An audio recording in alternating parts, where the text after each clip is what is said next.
Hi, everyone. Welcome to another episode of the 6570 Family Project Podcast, where we are putting aside the power struggles as parents of these teen and tween young women and really helping find the path to lead them toward worth, esteem, and confidence, the stuff that they need in order to step out into the world as a young woman and as a leader of their own lives. And today we have a really important topic I want to talk to you about, mainly because it's been popping up in my own life a lot lately, but also because part of being a self-disciplined leader, right, which is where we want to get them to before they leave home, is becoming a self advocate. And I wanted to explore a little bit, what does that mean? A lot of times when you hear the word advocate, it's usually in the medical realm, right? A lot in the disability realm, a lot in the racial cultural realm.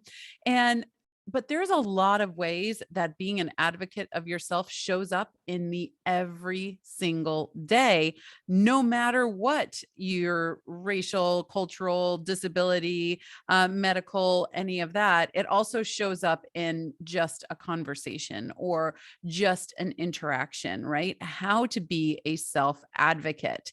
So, what does this look like? We really want our daughters that we are raising, all of our children really, but I usually work with young women, as many of you know, parents of young women in their teen years. But we really want them to be able to tell people their thoughts and feelings in a way that they can be understood and actually heard, and that people want to listen to them, right? Not whiny, not demanding, not obnoxious, not annoying, right? All of these things, we need to teach them how to use their voice in a productive way so their needs and wants are heard, right? And we also want her to know her rights so she can speak up for herself in a respectful and understanding way, and have her be able to make choices and decisions that are going to affect her life and the people around her, right? We live in a culture, we live in a community all the time, no matter what. So every single one of your decisions most likely are going to affect the people around you. So, how can we help her make the choices and decisions that affect her life and those around her, and take responsibility for those choices that she makes, right? So, there are really six things that we absolutely fundamentally need to teach them in order for this advocacy to even have room to grow and breathe. So, I want to step one by one through these, and I'll tell you some stories as we are going through. But I want you to just take note. And if you're taking notes or you have your phone out, not if you're driving, but just take some note of these six things. Okay. So, number one, guess what? Is going to be to stay calm. I This is episode 62. I think I've said at least 62 times within this podcasting world here that we have, this community, that staying calm is essential. So you notice that everything starts with this: a good conversation, a hard conversation, helping them walk through an emotional storm, teaching them advocacy, all of these things. So, why is being calm so important? Well, because the ability to logically and reason and to think logically and reasonably decreases with more stress. It just does. That frontal cortex that we have as adults does not work as well when we are under excess stress. Think about them. Their brains are already under construction anyway. And so we have a bunch of live wires that are synapses that are kind of all over the place up there. And we are then putting extra stress on them by coming at them like a tornado, coming at them like a freight train, or we are letting them go towards something that is like that instead of being like, okay, we're going to calm down. We're going to do some breathing exercises. We're going to take some time out. We're going to journal. We're going to take a walk, right? All these different ways in order to decrease stress before going into a confrontational or conflicting situation right there, right? So, normal stress, That's okay. Normal stress is like learning something new, trying something new. That stress that just is right outside your comfort zone, and you're making that leap to get there. And the more leaps you make, the further out of that original comfort zone you get. Right? That's normal stress. That's not what I'm talking about here. I'm talking about the big, scary. They think that I did this. They're accusing me of this. They won't let me do this. I feel imprisoned, I feel chained up, all these things. Those are big stressors, right? And when you're trying to make a decision or advocate for yourself or talk about anything when you're in that kind of a stress, then decisions can just seem blinding, right? And you're really unsure of where your footing is. And we'll get into this a little bit more in some of the others because, like everything else, these bleed into one another. They are not, one and done all of themselves. So these 6 things really bleed into one another. But the first one is to stay calm. Really, really focus on staying calm. And we've done other podcast episodes on different techniques in staying calm. I teach many in my course. And so it's really, really important that we as adults, as the parents, learn how to stay calm. It's a lead follow mentality, right? And so we learn how to stay calm. So we teach them how to stay calm. It's really, really important. Okay. So calm. Number one, calm. Number two, is that they really need to know their worth and their value fence. Now, I've talked about this a couple of times, and I've taught it in Ignite Her Joy, that parenting workshop that some of you might have been able to go to. But if not, then I will teach more on this at another time. But essentially, quick 2-minute, synopsis here is getting to know their value fence. What is protecting and surrounding them from the outside elements? And so if they are staying within their value fence, mine, for example, I always use mine for just demonstration, is faith, wisdom, and integrity. So everything coming at me that I make a decision on has to pass through those 3 filters: faith, integrity, and wisdom. Am I growing my wisdom? Is this wise, right? Is this in integrity? Am I making this decision in integrity? Are they acting in integrity? And also my faith. My faith is very, very, very utmost important to me. And is this a faithful decision that I am making? Right? Okay, so that value fence there is the safeguard. And when they know their values, they're not told their values. They know their values because you've gone through the work and helped them figure out what those are.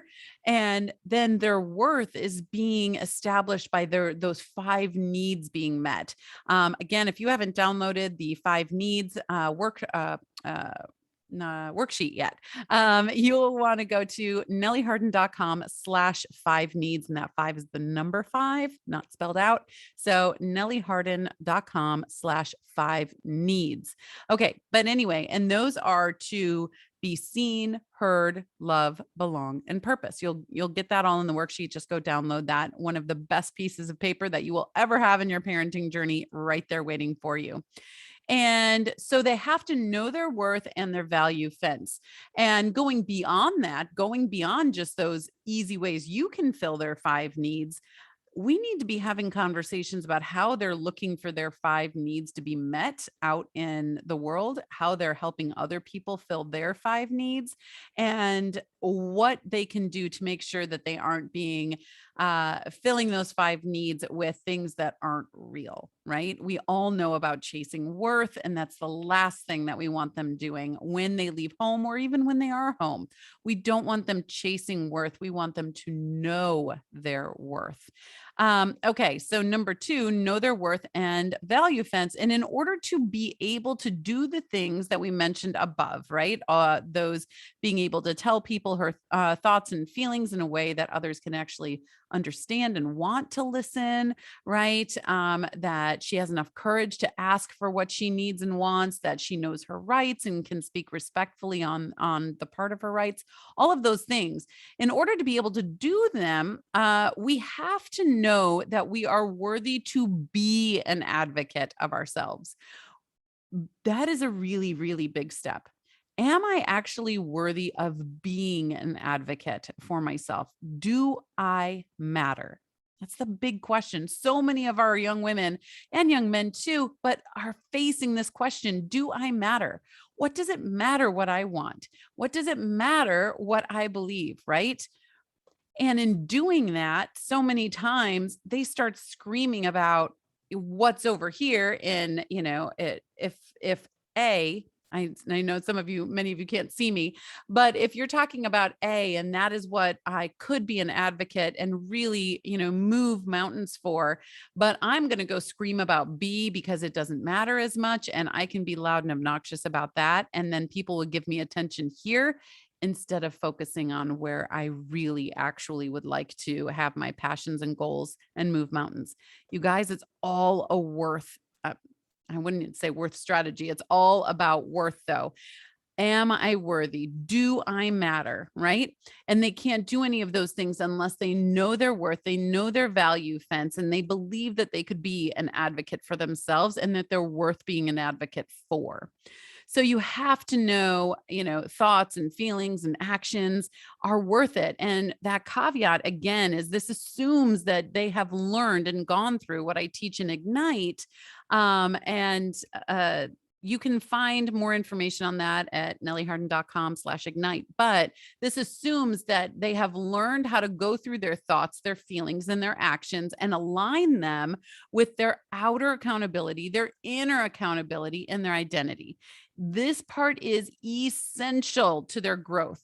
Otherwise, everything that comes into their head is fair game. And in a world with literally billions of pieces of information floating around and at their fingertips at every moment, outside of them, this is a really dangerous place to be. Okay. So, right now, more than any other time in history, they need to protect what is going on in here, the thoughts, the feelings, the decisions, the actions, that entire cycle. They need to protect that because they are being fed with billions of influencers outside of them every second of every day. Okay. All right. So that is number 2, know your worth and value fence. Number 3, do not go into defense mode. Do not go into defense mode. So hard. So hard. It's our natural instinct to just, you're coming at me, I'm going to come at you. I had this with one of my daughters the other day. I was trying to just discuss something with her and she was getting really defensive. So I just told her, I said, put up your hand. And so she put up her hand, like, almost going for a high five, but just put up her hand. And I put my hand on hers and I started gently pressing on hers. Well, what do you think happened? She started pressing back. Okay. I said, and it was just such a good reminder, your natural instinct is to push back in defense against me. But know that I am not trying to come at you or hurt you. I'm just trying to have a discussion with you. So then I took my hand and I wrapped it around her and gave her a hug. Okay. And it was just a good visual for that. I'm a very visual person. Some of my kids are too. But in defense mode, it's like giving your tongue over to someone else and letting them run the show, right? Psychological defensiveness, it really includes the many ways that we are trying to let ourselves off the hook when we do wrong. We're misrepresenting ourselves. We're not remembering things the way that they actually happened. I always say if there's 2 people in conflict, there are 3 stories there. There is their perspective, and the truth without emotion that's right in the middle. So they are misshaping what actually happened, not paying attention to information, not paying attention to critical things that happened, and they're just shooting out blame, right? Like a gun. They're just what is that? Like an Uzi, right? Isn't that what it was called? Like an Uzi. They are shooting out blame everywhere and minimizing any harm caused that they might have had a part of, and denying responsibility or disengaging entirely. So the other day we were watching a show, and this just reminded me of it as I was writing this up today. And 2 best friends were going out to do this photo shoot. One was picked for the role, the other one was not. And the one that was was picked, she quote unquote didn't know, right? And she was enjoying her time, having a grand old time. And the other one shows up and is like, "What are you doing? We were supposed to do this together." And then it was a bunch of blame and they were going at it, right? And she was like, "I didn't know. No one told me that you weren't, or they just told me that you were running late and all of this stuff."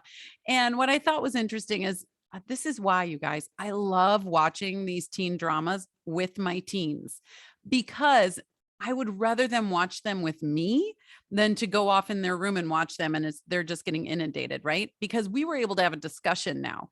And just a quick one, not like a, "Oh my gosh, mom is pausing again so we can have another talk." Just a real quick, like, "Hey guys, so she knew something was up, right? Her friend didn't show up. She knew something was up. What do you think are the things that she decided not to pay attention to in order to get what she really wanted?" Right? And so they were like, "Oh, well, she wasn't there in the morning. They didn't pick her up. She wasn't in the trailer for, getting dressed or whatever." All these things she chose not to pay attention to. And she was just really taking that lie. "Oh, that girl's running late. Don't worry about her. Let's get you out on the floor," right? And she was just taking that with a spoonful of honey and some whipped cream and saying, "Yes, I'm going to attach myself to that truth because that truth serves what I want right now." But it did not serve her relationship or her friendship. So, was she to blame that this happened, that she was chosen and her friend wasn't? No, absolutely not. That was not her fault. That was not hers. But was she completely innocent in the outcome of this? No, she wasn't either. And so that's why going into defense mode and all of these things, just distorting the truth, can come out instead of being able to be calm, knowing your worth, knowing the worth of the person opposite you as well, and knowing the values that you want to step through. It wasn't, in integrity. Not that that's necessarily one of that character's values, but it is one of mine, and that wouldn't be an integrity to go there. Okay, so again, so far we have stay calm, know your worth and values, and do not go into defense mode. Number 4 is do not assume. We all know what they say about assuming, right? It makes an donkey out of you and me. I'm just going to say that so I don't get bleeped out of the platform here. But anyway, yes, do not assume. This is one of the biggest downfalls of the human interaction, you guys. It is assuming, the act of assuming. I have been caught in the middle of this thorn bush myself. Recently and once or twice in the past too, more than once or twice. But just get this, right? I send an email, or your daughter sends a text, or you send a text to your daughter, or your daughter to a friend, whatever that is. You just go with me here. Send an email with us. I have a smile on my face. I have the best of intentions, and someone comes back at me harsh, nasty, no sign off whatsoever, just abrupt cut off, like they hung up the phone, so to speak, but through email, and totally rude. And they took what I said in a totally different direction than I had intended it. Now, yes, texting and email are hard to read emotion with, but this is the big but. Do not assume what someone's emotions are on the other side of that screen. Do not assume that. Always assume the best in people, right? Especially people that you've had a history with, or maybe that you don't know either. But when we assume, it is a very slippery slope down. Now, on the flip side of that, do whatever you can to convey your emotion over that message or discussion, just speaking in the electronic way so many of us communicate today. But in general, do not assume. So much trouble can be avoided when we do not assume. You watch any show out there, any story out there, usually fictional, but some nonfiction too. And it is trouble happens because people assume. They see something, they hear something, they get something through secondhand information from somebody, they assume something, and then everything goes haywire for the rest of the episode or the rest of the day if it's in real life, right? You've done this before. I've done this before. Your kids have done this before. And assuming can really get you in trouble. And it's not a great way to advocate for yourself or to help others see others as an advocate for themselves. Okay. Number five, the fifth thing is come up with a plan so you can actually understand all of the variables and have a plan to take responsibility and remedy the situation. So you want to research, you want to check sources, you want to actually go in calm, knowing your worth, not assuming anything, not in defense mode, and you want to have a plan. Okay. So, a great example of this is my girls were actually accused of cheating and through their online school that they were doing. And they were accused of cheating. And their first instinct was to be sad, hurt, frustrated, embarrassed. But they did their due diligence and they found out it was all okay. They certainly didn't mean to cheat, even if they were, but they weren't, because on the front of the page, it says you are more than welcome to use outside notes, which is what they were doing.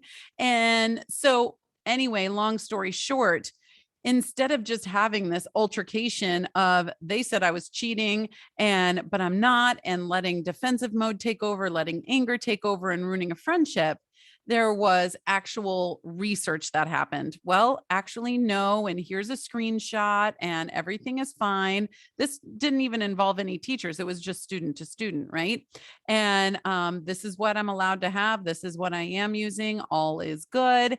And then it was able to be resolved. But when you're accused of something, it's like being thrown down into a pit, isn't it? It's pretty terrible.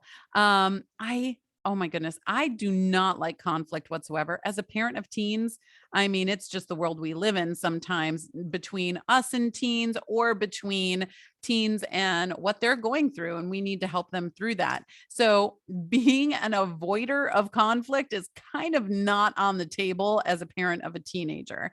But the point is, come up with a plan so you can understand all of the variables and have a plan to take responsibility and remedy the situation, right? You want to take accountability for any part that you had in it, and you want to remedy the situation so everyone can move forward. And number six then goes right with that, and that is don't hide. Don't hide. The truth always, always, always comes out. And do not try to hide anything, even if you think trouble may come, because we all know that more trouble will come if you hide, and your conscience is just going to eat you up. Your conscience is going to eat you up. It is all consuming and you feel terrible. And then it just makes you retreat more and more. Yeah, I mean, I've seen friendships break up. I've seen family relationships break down, and these kids just retreating into themselves because they have something that they don't want to face, because they don't know their worth, right? It goes right back up. They aren't an advocate for themselves because they certainly didn't stay calm. They didn't know their worth or their values. They were defensive. Something happened. They assumed something. They certainly didn't take the time to come up, research, and check sources and have a plan to address the situation or take accountability for it. And they just retreated and hid. And that's one of the worst things that we can do as adults, and definitely as kids. Now, those are the six things. Okay. So again, stay calm, know your worth and your values. Do not go into defense mode. Do not assume, come up with a plan so you can actually understand all the variables, and don't hide. Okay. You want to face whatever it is head on. You know your worth. You know you're worthy. You know you're amazing. So show up, take accountability. You will build so much more respect and be able to move forward. Okay. So what's the trick here? Well, those are things we need to teach our kids, but how do we teach our kids those things? You lead, they follow. You lead, they follow. So this time right now we think about a relay race, if you will. And if you are at the starting line and you're the next runner, okay. And well, let me back up a second. Your daughter is the next runner. You are coming around the track. Okay. So you're coming around the track, you're coming up on her, you are running, holding the baton. What does she do? Does she just stand there? No, she starts running too. And there's this overlap period where you are both running and that baton is being passed between you to her. You guys, that's what's going on right now. That is what's going on.